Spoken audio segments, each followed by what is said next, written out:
Welcome to FootballGameplan.com, where football makes sense. I'm Emery Hunt, the czar of the playbook. Bring you our NFL Week 13 preview between the Oakland Raiders and the Dallas Cowboys. Now let's take a look at some keys to victory for both teams, starting with the Raiders. The Oakland Raiders can have some success this week throwing the football versus the Dallas Cowboys, but they have to make sure they find ways to generate big plays in the passing game. I'm going to show you how they can utilize Jacoby Ford in the backfield while still trying to get the ball downfield to maybe Marcel Reese, being creative with their personnel. So let's just say this is Jacoby Ford we have in the backfield, and we're going to put Marcel Reese right here in the slot. So you putting a guy with the breakaway speed in the backfield is going to force the defense to say, hey, we have to pay attention. They may run something tricky with this guy, so our focus is going to be here. But really, you're trying to create an opportunity for Marcel Reese in the middle of the field, because we know the Cowboys love to play the cover two. So let's say they're going to squat corners. And what you want to do, easily on the outside, you're sending the outside verticals, trying to stress the zone of the safety. So you're sending these guys deep down the field. And what you're going to do with this inside receiver to the weak side, you want him to go inside, to push the inside shoulder of the free safety. So you want him to streak down the middle of the field. Now what that is going to do is put the safety in the bind. He has a 2-on-1. Do I hop over this right here in the hole for the receiver streaking down the field? And the same thing for the safety. Do I have to go and get over top and try to squeeze this hole down so this receiver can't make this play? So what we're going to do with the illusion of Jacoby Ford in the backfield, again, we're just going to send him on a speed out coming out of the backfield. We know that we can get the football to him right here, and he has the speed to turn it up, make one miss, and take it the distance. So what we're really trying to do, if we're in offense, we're trying to get the ball to Marcel Reese in this hole in the middle of the field. So we're sending him up, fake the corner, and cut back to the middle. So now the quarterback, whether it's Matt McGloin or Terrell Pryor, has a two-way read. If this backer is trying to wall off this stem by the tight end going down the field, then you know you can hit your speed out right away. If he jumps on this speed out, then you know you have time in the pocket to hit this deep down the middle of the field. And you always want to check for your whole players right there and see how well they're doing threatening that cover two zone. So that's a simple read, a two-layered read for Matt McGloin or Terrell Pryor. The backer jumps, you hit the post going down the middle of the field. If this backer try to walls off Marcel Reese, get the football to Jacoby Ford quickly. He can make one miss and turn upfield. And if you have time, you're going to have the voids in the cover two naturally, because you're putting the safeties in the bind by sending those verticals down the field. So that's how the Raiders can generate a big play in the passing game. But we all know that it's all depending on that front five of getting protection. And this can't be the week that they allow the Cowboys to get that pass rush going. But if they can protect McGloin or Pryor, they can have a lot of success throwing the ball this week versus Dallas. This week versus the Oakland Raiders, the Cowboys will probably see a lot of cover four. I'm going to show you how they can attack cover four with the bunch formation with a simple concept. What we're going to try to do is put this nickel back in a bind. So we're going to send this guy in motion.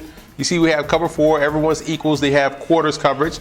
Everyone's responsible for a quarter of the field. So what we're trying to do is put this nickel back in a bind. We're going to send this guy in a motion, crossing the guard and coming back, and we're going to snap the ball once he gets on the outside leg of the tackle and he's shooting out to the flat. And what we're doing on the backside, we're going to send this tight end straight up the field, trying to split the safety, both safeties. So trying to put a lot of pressure on this safety here. He's taking the inside track, and we're also going to just block backside, strong side, I'm sorry. And what we're going to do with these other receivers out of the bunch, we're going to send a guy at the top of the bunch. He's going to run a corner route, trying to threaten both of these guys' zone, get into that corner pretty quickly. That's going to pull this corner out, and that's going to probably pull this safety out as well. And we're going to take the inside guy of the bunch, and he's going to run a pivot route. He's going to go in as if he's going across the field. He's going to whip back out, pivot out. Now, if this guy is following this speed out, then he's going to settle down right here. If this guy is sitting in the zone, then he's going to keep going. So you see where Tony Romo can have options throwing the ball. He can take the speed out. It depends on if this guy is going to get caught in the wash, or he can take the pivot route. If he settled down right here, if this guy is flying out, he can keep going. So they have options because the guy at the top of the bunch is clearing out space and also going to pull these two guys back in coverage. And we're also holding that safety as well with the tight end going down the middle. Now, if this tight end is, if Jason Witten is doing a great job versus his safety, then Witten has the advantage. He's one-on-one.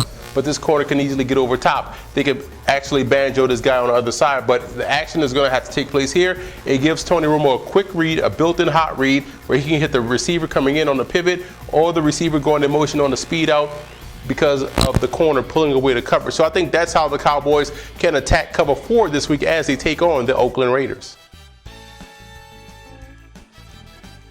Now here are some coaching points for both teams in this ball game. For Oakland, they have to tie up the loose ends, drop passes, turnovers, penalties. That can't happen this week versus Dallas. And you have to make sure the cornerbacks don't get beat off the line of scrimmage. You have to win early in the play. That ensures success later on in the play. So the cornerbacks have to do a great job of winning at the line of scrimmage. And the Raiders have to win in the red zone. As with any football game, you're going to need touchdowns. More so this week as Dallas can really put points on the board. So you have to make sure you maximize your opportunities once you get inside the 20. And for the Cowboys in this ball game, you have to get Tracy Porter to take the bait. He's an aggressive corner that tends to guess a lot back there in coverage, also gets caught looking in the backfield, so there are some opportunities for you guys to hit big plays deep down the field. And you have to win on first down defensively. You want to make Matt McGloin beat you throwing the football, and you have to force McGloin to work the sidelines. He's very confident in going over the middle of the field and has had some success in the last 2 games, so you want to take that away from him and force him to be consistently accurate going down the sidelines. Now here are some in-game adjustments you want to watch out for in this ballgame for the Raiders. How do they match up versus the double tight end sets of the Dallas Cowboys when Gavin Escobar and Jason Witten are on the field at the same time? Do they utilize 2 safeties to cover these guys, a safety and a linebacker? Do they go to the big nickel look where they have 3 safeties on the field? That'll be interesting to see how well they match up versus those prominent sets that the Cowboys love to use. And you also want to keep an eye on the formations of the Oakland Raiders. Do they go with more of a spread look to try to widen out that defense, or do they go with more of a condensed look to try to get better angles in the running game or those natural picks and rub routes in the passing game? So the formations of the Raiders will be what you should also look out for in this matchup. And the final adjustment will be a key one. Do they play for points or roll the dice and go for it on 4th down? Remember, they have the luxury of having a kicker in Sebastian Janikowski that's good from 60 yards, but do they decide to keep the drive going once they reach the 40 or 35-yard line?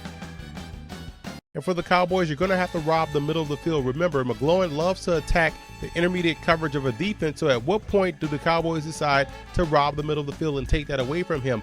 And I would also work the receivers inside with the tight ends on the outside, taking advantage of both Bryant and Austin, and also Williams' ability to win at the line of scrimmage by putting these guys on the inside at times with the tight ends on the outside. And the reason why you do that, you try to take the safety out of the middle of the field to try to generate a big play in the passing game if the cornerbacks get beat off the line of scrimmage. And when to send extra. When do the Cowboys blitz and who do they blitz? Whether it be a corner, a safety, or a linebacker, those are some adjustments you should look out for in this ball game.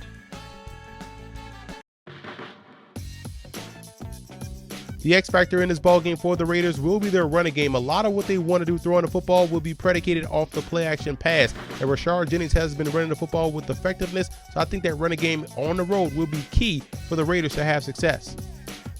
The X factor for the Cowboys will be their safety play. Not only do the Raiders attack the middle of the field very well, but they also run very well. So not only will the safeties have to be effective in coverage, but also in run support. I like the Cowboys in this ballgame. They have an offense that can attack you in many different ways. Deep down the field with Dez Bryant, intermediate with their tight ends, and they can also run the football with DeMarco Murray. And defensively, I think they will have a lot of success slowing down the Raiders' offense, in particular the passing game. So I think the Cowboys will win this one at home. And I also want to give a huge shout out to Cowboy fan forums and Raider fan forums for always showing football game plan support.